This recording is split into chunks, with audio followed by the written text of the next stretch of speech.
ហៅមកចាប់ទឹកកកយឺតពេកមន្ត្រីនគរបាលម្នាក់គប់ស្ត្រីចាប់ទឹកកក3ក្បាលស្នងការនគរបាលខេត្តកំពតបញ្ជាវាយខ្នោះភ្លាមគ្មានការលើកលែង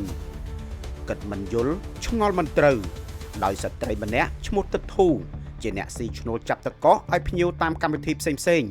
ហើយគ្រាន់តែគាត់មកចាប់ទឹកកកយឺតបន្តិចសោះត្រូវបានមន្ត្រីនគរបាលម្នាក់ដែលគេស្គាល់ថាបម្រើការងារនៅអធិការដ្ឋាននគរបាលក្រុងកំពតឈ្មោះទេពសុខេង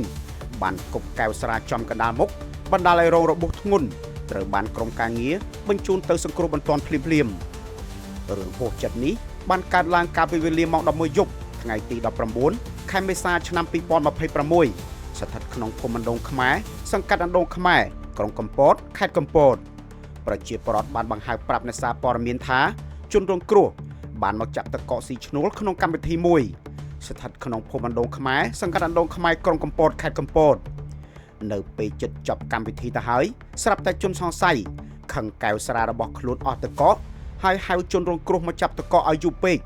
បែរជាយកកែវស្រាគប់ចំកណ្ដាលមុខតែម្ដងបណ្ដាលឲ្យរបួសបែកក្បាលហូរឈាមពេញមុខនិងត្រូវក្រោមភ្នែកខាងឆ្វេងទៅផ្អើលឆោឡោបញ្ជូនជនរងគ្រោះទៅកាន់មន្ទីរពេទ្យប្រពន្ធបន្តទៀតថាជុំវិញរឿងនេះភាគីជនរងគ្រោះត្រូវជន់បង្កសម្របសម្រួលឲ្យជនរងគ្រោះទទួលសំណងដើម្បីបញ្ចប់រឿងចំនួន2.50 លានរៀលដែរតែខាងជនរងគ្រោះបដិសេធមិនទទួលករណីដែលសមត្ថកិច្ចមានទូនាទីបម្រើពលរដ្ឋប្រែមិនបម្រើទៅជាធ្វើបាបវិញនេះធ្វើឲ្យលោកស្នងការនគរបាលខេត្តកំពតប្រតិកម្មខ្លាំងណាស់ដោយគេឃើញលោកឧត្តមសេនីយ៍តូម៉ៅច័ន្ទមេធុរិតស្នងការនៃស្នងការដ្ឋាននគរបាលខេត្តកំពតបានបង្ហោះរូបជនបង្កទាំងដៃជាប់ខ្នោះអមដោយការសរសេរបញ្ជាក់នៅលើទំព័រ Facebook ផ្លូវការរបស់លោកថាមន្ត្រីជាអ្នកអនុវត្តច្បាប់និងជាអ្នកបម្រើប្រជាពលរដ្ឋដ៏ល្អ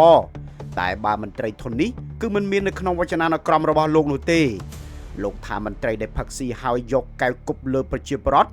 នឹងត្រូវអនុវត្តទោសដោយគ្មានការលើកលែងជាដាច់ខាត